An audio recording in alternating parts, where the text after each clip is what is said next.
Hello, brothers and sisters. Here's again your word from the Lord from Numbers chapter 23, verse 23. Now, yes, this is Balaam, the prophet, speaking, but don't forget, there are moments when he's speaking, it literally is God prophesying through him. And I just want you to pay attention to part of that prophecy for Israel. He says in verse 23, "For there is no enchantment against Jacob, no divination against Israel. Now it shall be said of Jacob and Israel, what has God wrought?" Nowadays, we have so many people trying to teach us how to fight off sorcerers and magic and demons. And they present themselves with the credentials because they were in the other world before. They were sorcerers themselves, so they know their secrets.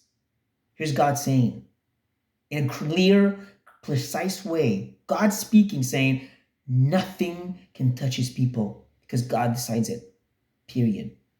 Now, this is Israel, yes, which were under a covenant with God. That's why they were protected. We're under an even greater covenant in Christ. Don't ever forget that. We could even say our protection against enchantments are even greater. Don't ever forget that Paul, Peter, James, Jude even never tells us to fight against magic.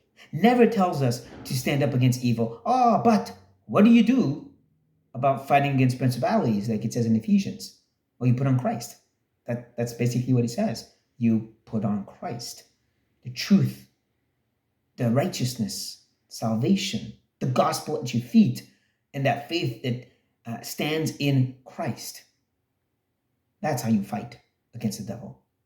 That's how you deal with this magic, Paul says. Because there's nothing, no enchantments, no magic spells that could ever prosper against us. Because God made a covenant with us in Christ. Remember that, brothers and sisters, and be encouraged from that.